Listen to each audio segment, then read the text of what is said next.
함께 말씀 보시겠습니다. 오늘 우리에게 주신 하나님 말씀은 요한일서 3장 13절로 24절까지 말씀입니다. 요한일서 3장 13절로 24절까지 말씀을 저와 함께 교독하시겠습니다. 형제들아, 세상이 너희를 미워하여도 이상히 여기지 말라. 우리는 형제를 사랑함으로 사망에서 옮겨 생명으로 들어간 줄을 알거니와 사랑하지 아니하는 자는 사망에 머물러 있느니라.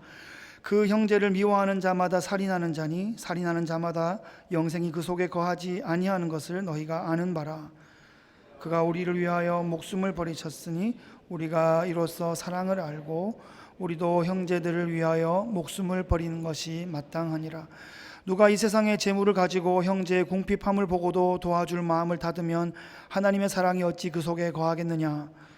자녀들아, 우리가 말과 혀로만 사랑하지 말고 행함과 진실함으로 하자.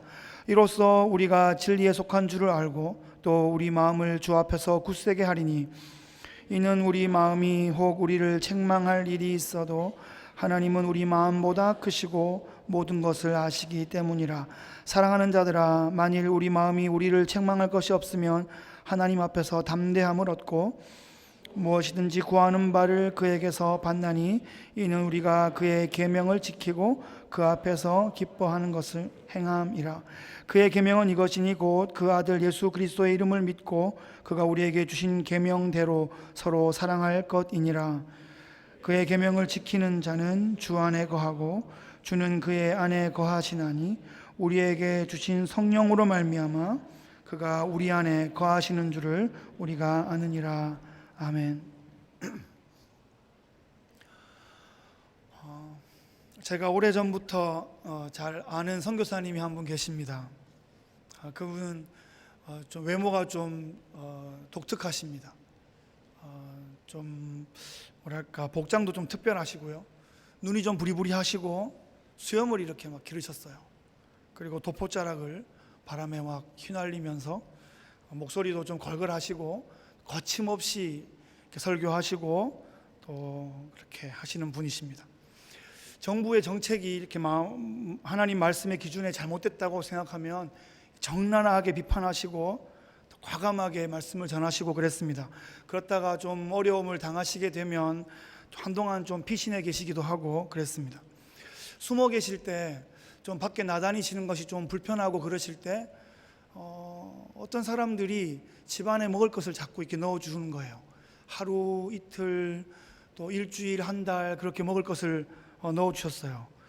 또 그러다가 계속 있지는 못하시고 또 다른 도시로 또 몸을 옮기셔야 됐고, 거기서는 어떤 아주머니와 아들이 사는 그런 곳에 좀 머물 수 있게 되셨는데, 그곳에서는 아주머니 집밥을 먹을 수 있었어요.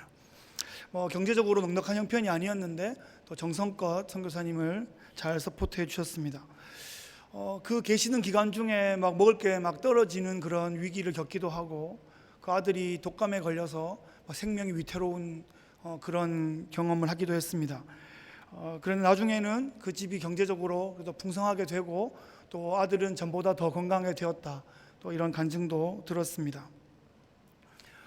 그렇게 3년여를 야인 생활을 하시다가 다시 역사의 전면에 나타나셔서 국왕의 잘못된 정책에 대해 통렬히 비판하시고 또 신문에 글도 내시고 그러다가 더 큰 어려움을 당했습니다. 이제 정부 기관에서 체포령이 떨어져서 더 멀리 이렇게 피하셨다가, 피하다가 너무 지쳐가지고 이제 그냥 순교를 해야겠다 이렇게 생각하시고 어느 야트막한 그 나무 밑으로 막 기어 들어가셔서 거기 누워가지고 여기서 죽어야 되겠다 이렇게 누워 계시는데, 그것도 마음대로 안 됐습니다. 이번에는 천사가 나타났어요. 천사가 나타나셔서 이렇게 떡을 불에 막 구워가지고 물하고 같이 이렇게 막 챙겨주는 거예요. 지친 몸을 막 마사지를 해줬더니 영육이 막 살아나가지고 40일을 달려가서 호렙이라는 산에 도착했어요. 그 산에서 하나님을 직접 배웠고 마음에 큰 위로와 격려를 받았습니다. 그 후에 자기보다 더 나은 제자를 세우고 결국에는 회오리 바람을 타고 하늘나라로 올라갔습니다. 여러분이 아시는 엘리야 선교사님입니다. 뭐 김엘리야 박엘리야 아니고 그냥 엘리야 선교사님입니다. 엘리야는 성경 역사에서 정말 중요하고 소중한 역할을 감당하신 분입니다. 하늘에서 불을 내리고 하늘에서 물을 내렸던 그런 능력의 종이었습니다. 변화산에서 예수님 좌우 곁에 모세와 함께 서셨던 유의한 그런 인물이었습니다. 예수님의 오실 길을 예비했던 그 세례 요한의 모델이 되었던 그런 인물이십니다.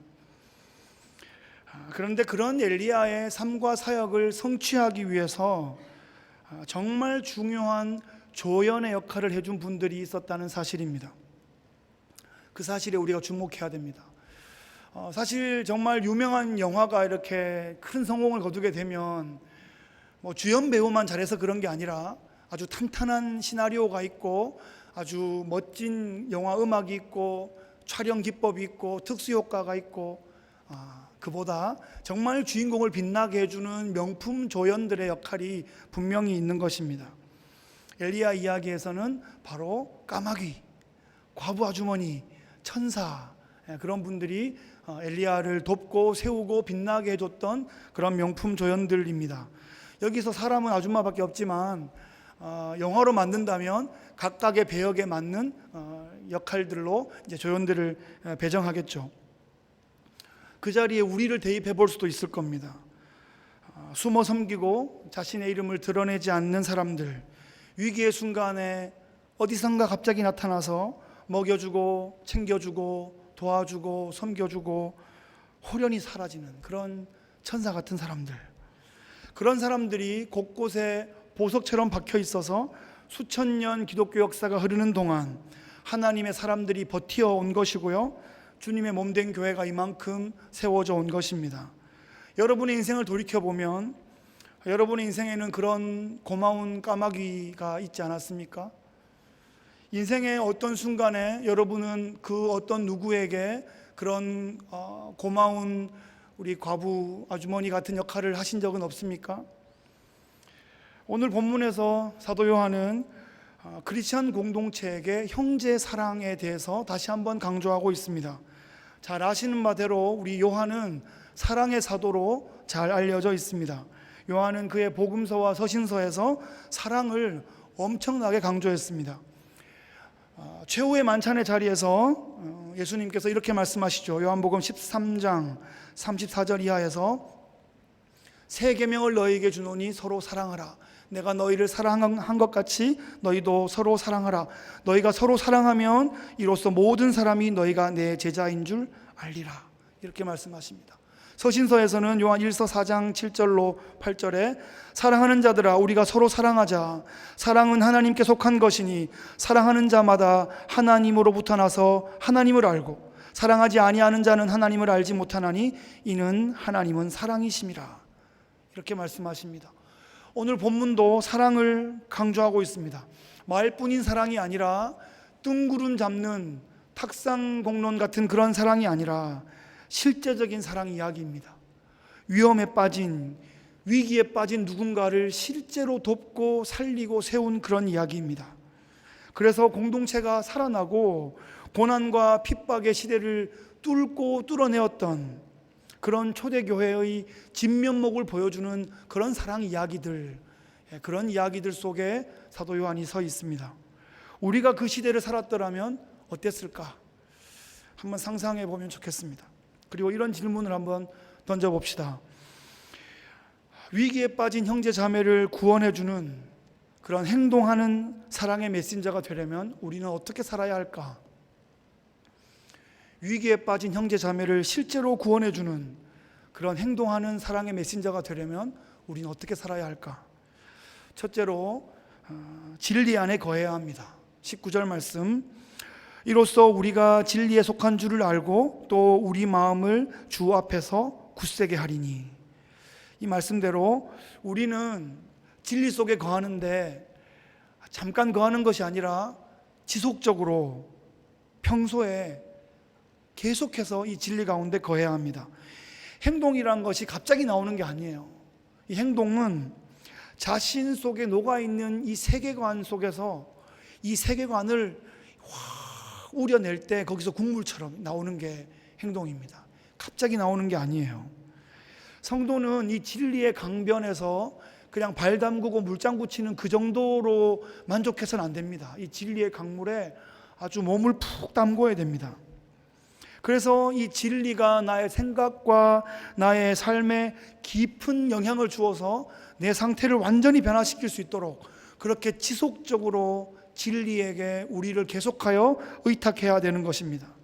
하나님은 그런 사람들을 사용하십니다.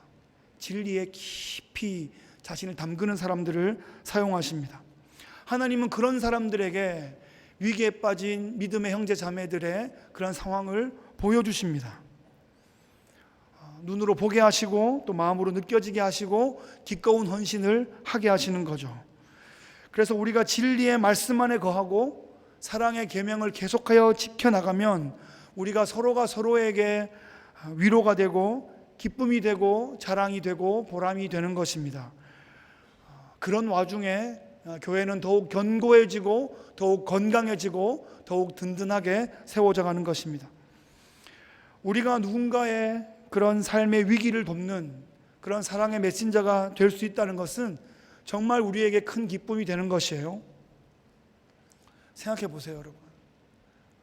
우리가 누군가의 삶을 실제로 돕고 실제로 그 위기에서 탈출시키는 데에 쓰임 받는다면 그건 정말 기쁜 일입니다. 자다가도 깜짝깜짝 놀랄 만큼 기쁜 일이 될 것입니다. 우리 교회에 이와 비슷한 사역이 있습니다. 돌봄 사역이라 이름하는 그런 사역인데요, 사실 누가 하시는지 잘 몰라요. 1년에 한 번 연초에 모이고 그리고는 각자 흩어져서 삶의 자리에 다 이렇게 흩어져 있습니다. 그러다가 어디선가 누군가에 무슨 일이 생기면 메신저가 띠링 하고 울려요. 그러면 가장 적합한 사람이, 가장 어베일러블한 사람이 거기다가 지원을 하고 911 소방대처럼 신속하게 움직입니다. 위기에 빠져 있는 그 형제 자매에게 그런 무명의 천사 까마귀처럼 그렇게 퍼득퍼득 날아가 가지고 먹을 것을 이렇게 문 앞에 두고 소리 없이 사라집니다. 그런데 사실 이게 밥만 하고 도시락만 배달해 주는 것이 아니라 거기에다가 마음을 쓰고 거기에다가 기도를 얹고 또 거기에서 생명을 나누는 그런 사역이 되는 것입니다. 새 계명을 주노니 서로 사랑하라. 그 고귀한 계명을 기억하는 사람들이 이런 귀한 사역에 동참할 수 있습니다. 그런데 말이죠, 이 돌봄 사역의 멤버에 가입되어 있지 않은데 자신의 삶 가운데 이런 돌봄 사역을 너무 자연스럽게 자동으로 하고 있는 분들도 많다는 사실을 얼마 전에 알게 되었습니다. 그러니까 누군가를 돌보는 것을 사역으로서가 아니라 삶으로서 감당하고 계신 분들이 계셨어요. 아주 엄청난 내공의 소유자들입니다. 그런 분들은 누가 시켜서 하는 것이 아니라, 누가 부탁해서 하는 것이 아니라 그냥 말씀에 이끌려서, 성령에 이끌려서 자연스럽게 그 위기에 빠진 성도들을 돕는 거예요.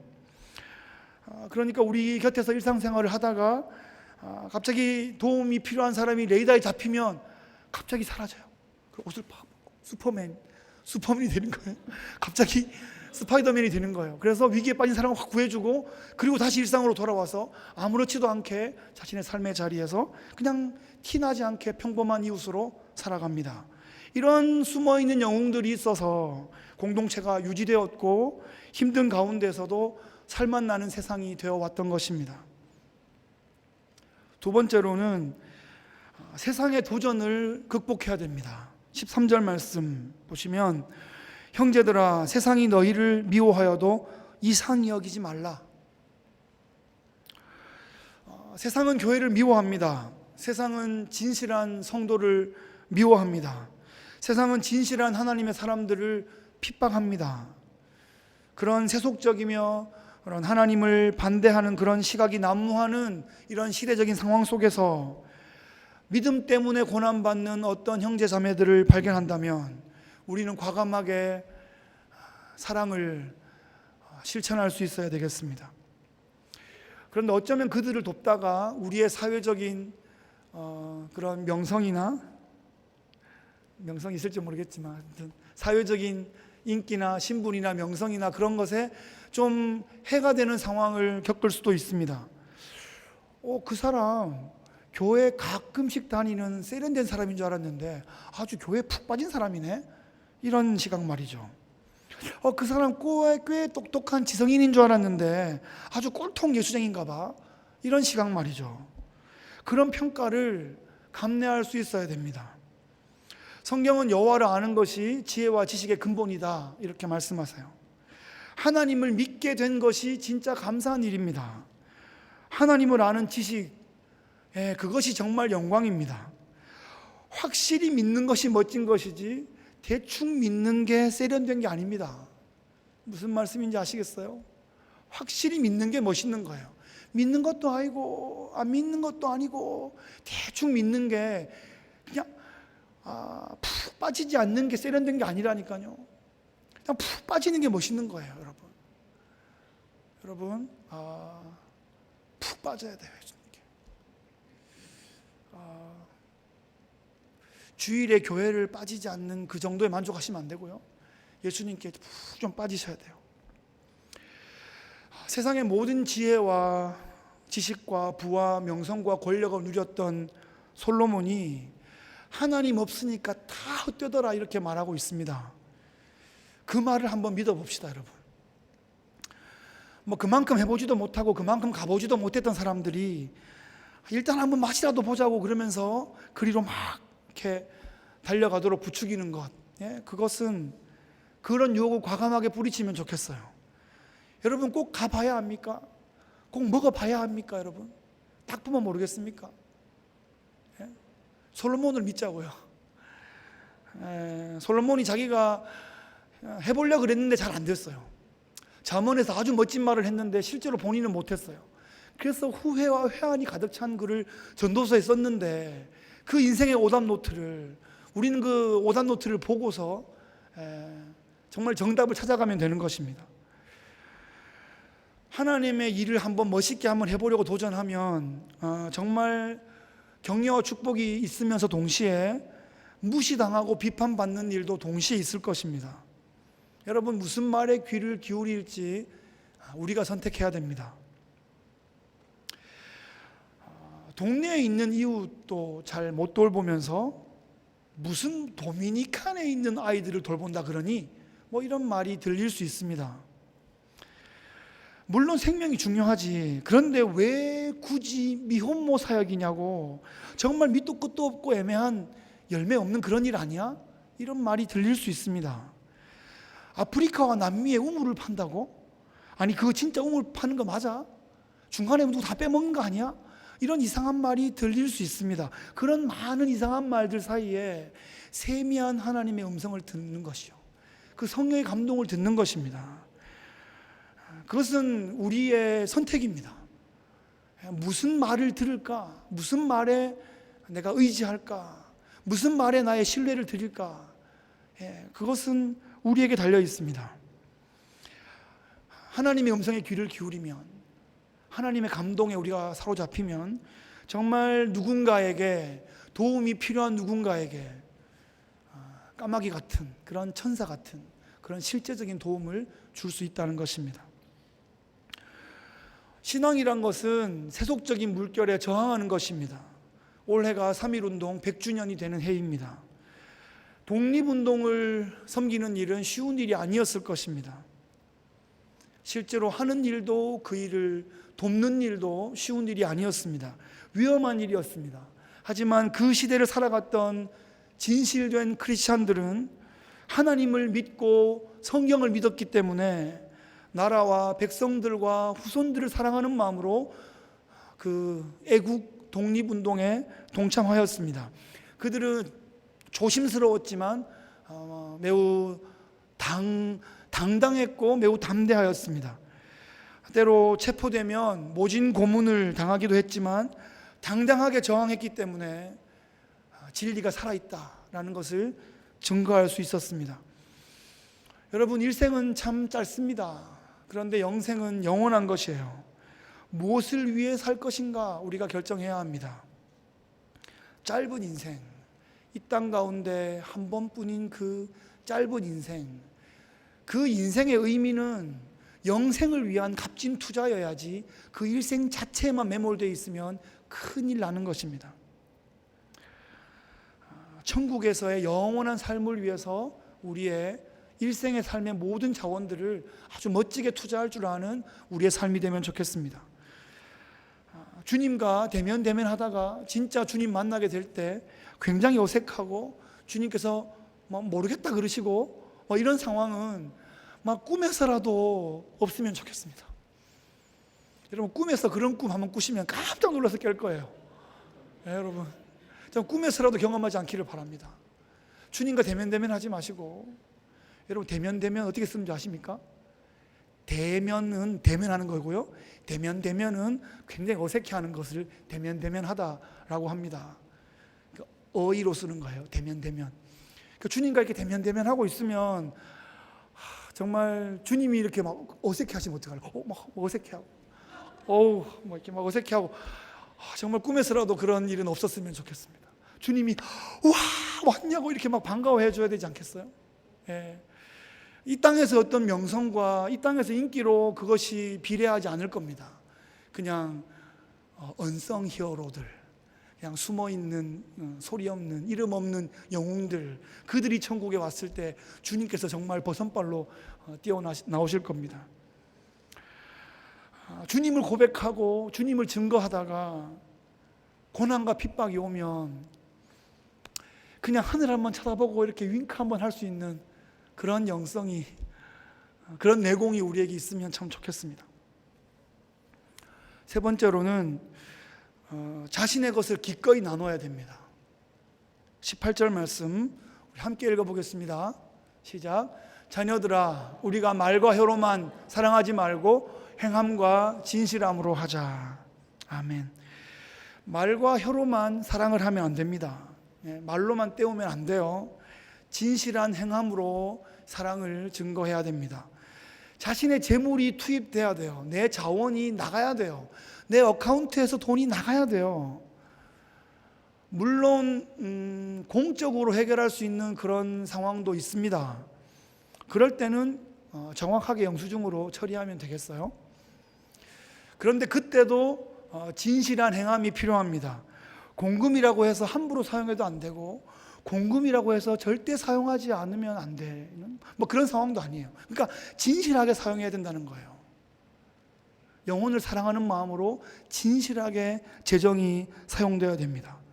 공금의 사용이 그러할진데 자신의 개인의 재정은 어떻겠습니까? 여러분의 재정은 어떻게 사용되고 있습니까? 내 어카운트에서 재정이 나가고 내 주머니에서 재정이 실제로 나눠질 때 실제적인 변화가 일어납니다. 돕는 사람과 도움을 받는 사람에게 실제적인 변화가 일어나는 거예요. 공부하는 목적이 무엇입니까? 자녀들을 공부하게 하는 목적이 무엇입니까? 우리가 일하는 목적이 무엇입니까? 우리가 공동체에서 이웃 가운데 이렇게 살아가고 살아내고 있는 이유가 무엇입니까? 잘 얻어서, 잘 나누어서 행복하게 살기 위해서입니다. 잘 생각해 보세요. 왜 그렇게 열심히 공부했는지, 왜 그렇게 열심히 일하고 있는지. 여러분, 혼자 그거 다 먹고 살 수 없거든요. 저는 지금도 제 중학교 2학년 때 사회 선생님의 그 내공을 정말 굉장히 그리워하고 닮고 싶습니다. 그분이 크리스찬은 아니셨는데 그 당시에 한국에서 돈이 제일 많은 분이 이제 이병철, 정주영 이런 분이었는데 그 성을 빼고 돈자를 넣어서 주로 우리가 불렀습니다. 이제 그랬는데 그 선생님은 그 돈병철, 돈주영 이런 분들 전혀 부러워하지 않는 거예요. 그 사람이 나보다 돈이 엄청 많겠지. 돈이 엄청 많지만 그 돈을 짊어지고 다니겠냐? 무슨 말인지 아시겠어요? 은행에 있잖아요. 그냥 주식으로 있는 거잖아요. 그거 어떻게 들고 다니겠냐는 거지. 아니면 그걸 수표로 만들어가지고 들고 다니겠냐는 거예요. 그냥 은행에 있겠지. 그게 또 투자 되겠지. 그게 우리나라 경제를 돌리겠지. 그건 니나 내나 마찬가지라는 거죠. 돈병철 하루에 밥 3끼 먹겠지. 5끼 먹으면 몸이 망가져서 일찍 죽는 건데, 지도 3끼 먹고 나도 3끼 먹는데 전혀 부럽지 않다는 거죠. 나 이렇게 선생 25년 열심히 하면 연금 나오고 우리 애들 잘 크고 난 아무것도 부럽지 않다. 그때는 지가 돈이 없어 봐서 그렇겠지 뭐 이런 생각하다가 나이가 조금 들어보니까요, 진짜 조금씩 안 부러워지려고 그래요. 그 돈 많아가지고 뭐 적당히 많은 거는 좀 필요할지 모르겠지만 너무 많아가지고 뭐 어떻게 하겠냐. 어떻게 주로 신문에 나오고 TV에 나오는 왕자의 난, 주로 그런 거 하잖아요. 돈 많은데 아들까지 많으면 주로 신문에 나는 거예요.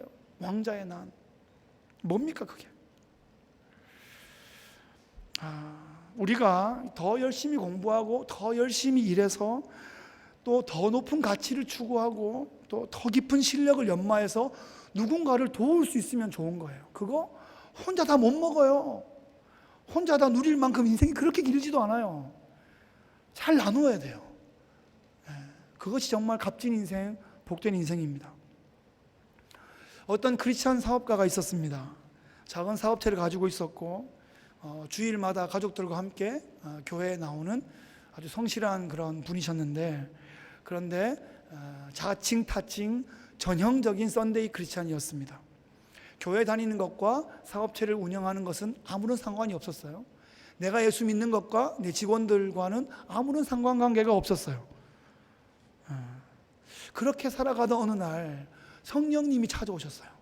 갑자기 벼락같이 내 삶의 중심에 성령이 훅 하고 들어온 거예요.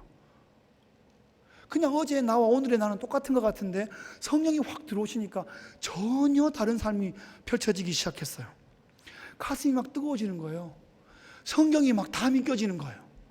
오씨, 나 지금 어떻게 살아야 되지? 막 그냥 발을 동동 구르게 되는 거죠. 어떻게 살아야 되지? 가슴이 막 뜨거워져가지고 희한한 일이 벌어졌습니다. 그런데 그 무렵 상상하지도 못한 일이 벌어졌어요. 10여 년 사업을 해오셨는데 그때까지 한 번도 그런 일이 없었는데 갑자기 정부에서 엄청난 세금 환급을 준 거예요. 갑자기 10년 만에. 가슴이 막 뜨거워졌는데 갑자기 너무 많은 돈이 들어오니까 이거를 사회에 확 환원해버릴까? 이거 어디 선교지에 확 다 보내버릴까? 이런 생각을 막 하다가 그날 밤에 성령이 찾아오셨어요.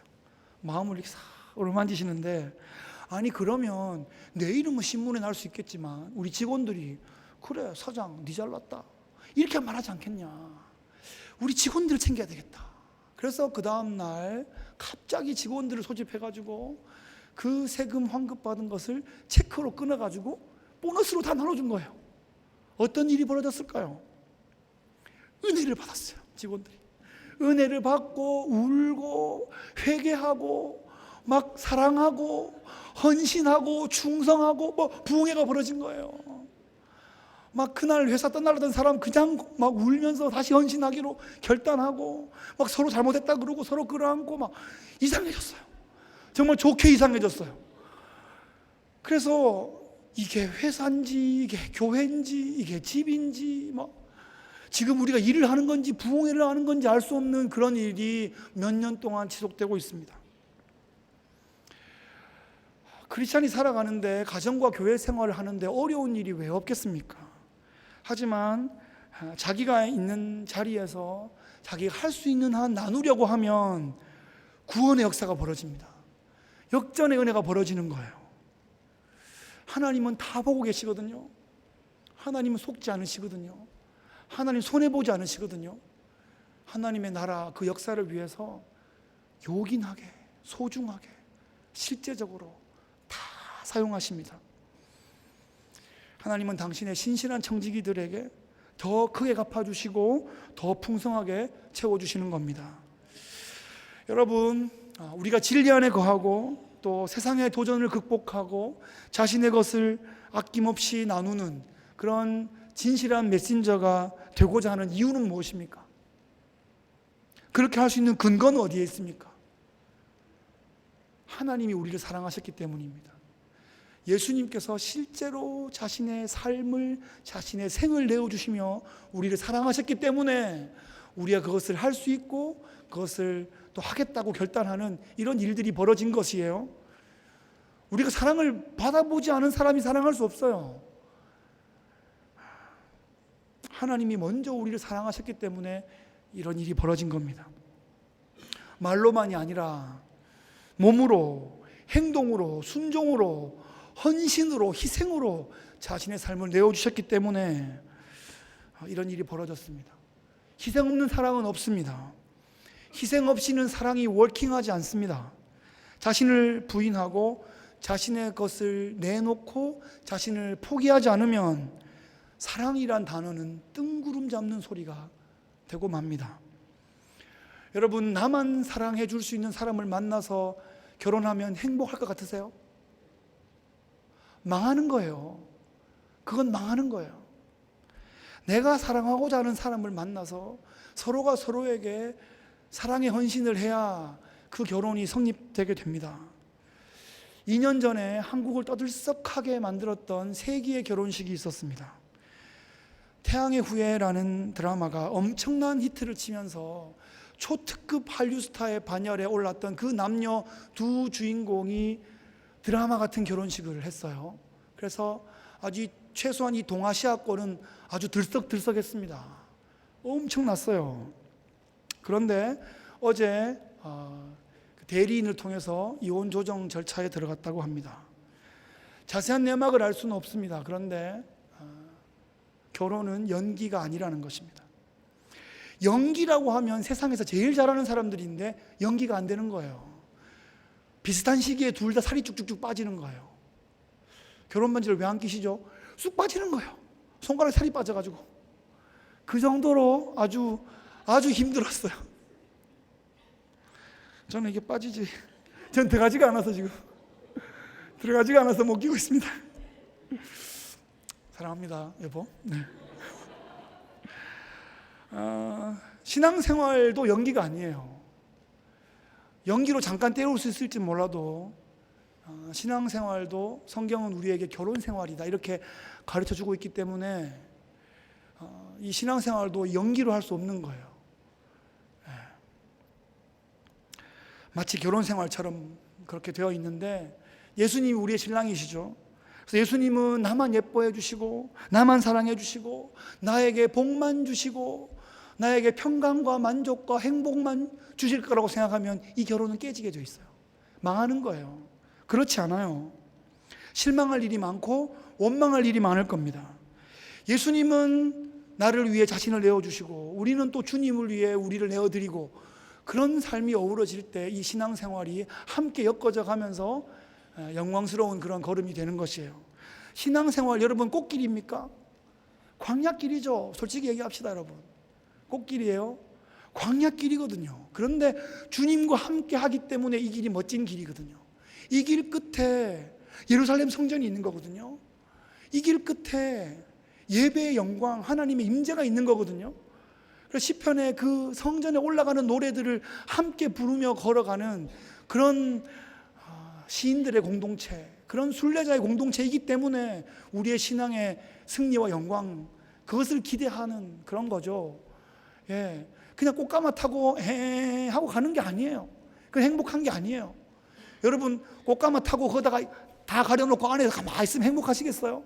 난 심심해 죽어버릴 것 같아요. 저 죽어버릴 거예요. 예. 차라리 진짜 고개 들어 산도 보고 돌짝밭에 한번 이렇게 엎어져 보기도 하고 다시 일으켜 주기도 하고 그렇게 어깨동무하면서 이렇게 그렇게 걸어가는 게 행복하지 않겠어요? 할 이야기도 있고 나중에 천국 왔는데 뭐 하다 왔노? 그랬더니 사방이 막혀가지고 아무것도 못 봤습니다. 뭐 그러시겠어요? 할 이야기가 없어. 꽃가마는 탔는데 꽃은 안 보이고 밖에만 꽃이 막 달려있고 안에 가만히 있고 덜컹덜컹 재미 하나도 없어. 난 그런 신앙생활 싫고요. 그렇게 해서 가는 천국 싫어요.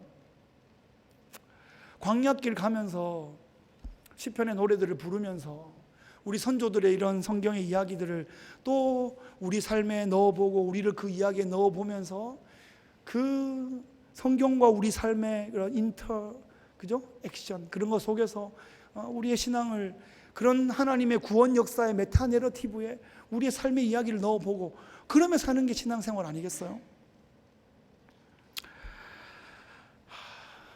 희생 없이는 이 사랑이 워킹하지 않는다, 뭐 그런 얘기를 하면서 정말 이 신앙생활을 결혼생활에 한번 빗대어 보았습니다. 여러분, 정말 우리가 예수님을 위해서 삶을 내어드리고 우리 형제 자매들을 위해서 나의 것을 내어주는 그런 과감한 헌신을 할 때 이 신앙생활이 살맛나는 거예요. 이 교회 공동체 생활이 정말 빛나고 정말 영광스러운 것입니다. 성경은 교회를 신부의 공동체라고 부릅니다. 그런데 이 신부가 고난을 받아요. 이 교회가 고생을 죽도록 하는 거예요. 이 신부인 교회 공동체는 하얀 면사포를 뒤집어 쓰고 그냥 다소곳이 앉아있는 그런 모습이 아니에요. 이 신부는 말이죠, 팔뚝을 걷어붙이고 흙탕물에 기꺼이 들어가서 그것을 막 뒤집어 써야 되는 그런 현장에 투입되는 거죠. 그게 교회 신부 공동체의 그런 모습입니다. 오해도 받고요, 욕도 먹고요, 막 엎어지기도 하고요, 참 눈뜨고 못 볼 고생을 하기도 합니다. 그러니까 신부의 그 순결함이란 방 안에 고이 앉아서 얻게 되는 것이 아니라 치열한 영적 전투의 현장에서 부딪히고 깎이면서 다듬어지는, 그렇게 보석처럼 다듬어지는 그런 영성인 것입니다. 하나님은 우리를 사랑하실 때 그 사랑을 돌려받기 위해 사랑하신 것 같지 않습니다. 나에게 베풀어 주신 사랑을 철저히 계산하시고 언제 갚나, 얼마로 갚나 보자, 이렇게 하는 것 같지 않으세요? 예? 저거 충분히 갚을 만한데 안 갚고 있지, 그리고 체크하시는 게 아닌 것 같습니다. 다만 우리가 하나님의 사랑을 받은 자녀로서 하나님의 사랑받은 형제 자매들에게 그들이 어려움에 있을 때 기꺼운 헌신으로 그들을 도울 수 있도록, 하나님께 갚는 게 아니라 그들을 향하여 갚을 수 있도록 그렇게 세팅하신 것 같습니다.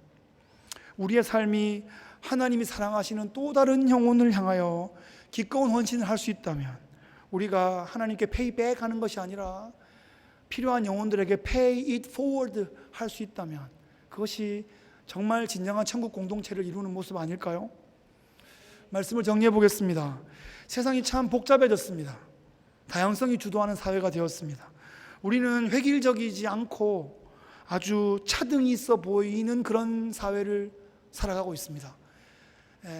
입은 옷만 해도 차이가 있고요, 쓰는 핸드폰도 차이가 있고요, 길에 이렇게 뿌려져 있는 자동차들도 차이가 있습니다.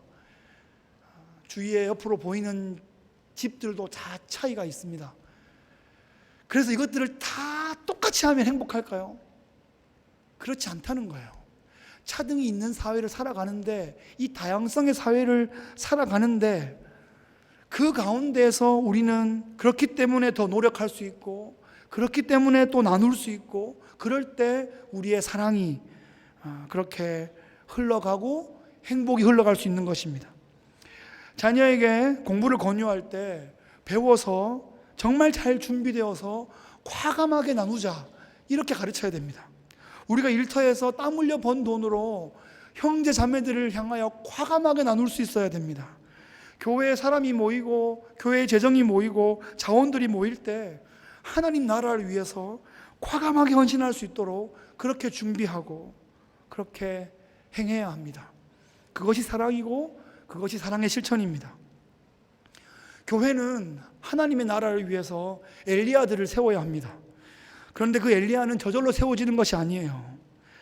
과감하게 사랑을 흘려보내주는 사랑의 메신저들이 있어야 그 엘리야가 세워지는 겁니다. 올여름 귀대계 자녀들의 학습 계획은 세우셨습니까? 올여름 휴가 계획은 세우셨습니까? 또 어떤 신앙의 성장의 계획은 세우셨습니까? 그런 계획을, 물론 가정의 계획을 세워야 되죠. 그러면서 우리 가족도 챙기면서 다른 믿음의 형제 자매들은 그들은 무사한가? 그들은 또 어떤 계획을 세우고 있나? 이런 것도 좀 돌아보면 좋겠습니다. 그 집의 애들은 어떤가? 혹시 내가 좀 나눌 것은 없는가? 이런 생각들을 해보면 좋겠어요. 하나님께서 눈을 열어주시고 마음을 열어주실 때 과감하게 좀 나눌 수 있으면 좋겠습니다. 그게 초대교회였어요. 그래서 로마 정부가 놀라고 로마 황제가 놀라고 그것이 초대교회의 영성이었습니다.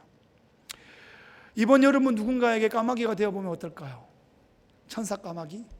까마귀 천사? 하여튼 뭐 이상합니다만은, 하여튼 우리가 서로에게 하나님의 손길이 되어서 서로의 필요를 채워주는 그런 천국 같은 공동체가 되면 좋겠습니다. 하나님 앞에서 정직하게 살아가는 엘리야들이 지치지 않도록, 그들이 낙심하지 않도록, 하나님 앞에서 또 그들이 계속하여 과감한 헌신을 계속해 나갈 수 있도록 그렇게 서로 돕고 도울 수 있으면 좋겠습니다. 물론 우리가 이웃도 사랑해야 되고 나라도 사랑해야 되고 원수도 사랑해야 되는데, 오늘 본문에서 가르쳐 주는 것은 먼저 믿음의 형제 자매를 사랑해라 이렇게 말하고 있어요. 우리 안에 사랑을 나눌 수 있어야 그 감사와 기쁨이 우리의 지경을 넘어서 이웃과 공동체와 시대를 적실 수 있는 겁니다. 그렇게 우리가 서로에게 사랑의 빚을 지는 거예요. 빚을 되갚기보다 다른 형제 자매에게 그렇게 빚을 갚고 서로가 서로에게 그렇게 사랑의 빚을 지는 거룩한 사랑의 릴레이가 펼쳐지기를 기대합니다. 여러분, 오직 교회만이 이 일을 할 수 있습니다. 오직 교회만이 이 숭고한 작업을 감당할 수 있습니다. 우리 초대교회 공동체가 과감하게 사랑을 나누는 공동체가 되어서 천국을 닮은 공동체로, 천국을 훈련하는 공동체로, 천국을 꿈꾸고 준비하는 그런 공동체로 멋지게 세워져 갈 수 있기를 주의 이름으로 축복합니다. 기도하겠습니다. 하나님 아버지, 이 시간 우리가 이 자리에 서 있는 것은 하나님의 은혜입니다. 하나님의 사랑이 우리를 추적하셨고 우리를 정복하셨기에 우리가 하나님의 사랑을 알게 되었습니다. 그 사랑이 내 안에만 머물러 있지 않도록 그 사랑을 행함으로 흘려보낼 수 있도록 성령으로 인도하여 주옵소서. 예수 그리스도의 이름으로 기도하옵나이다. 아멘.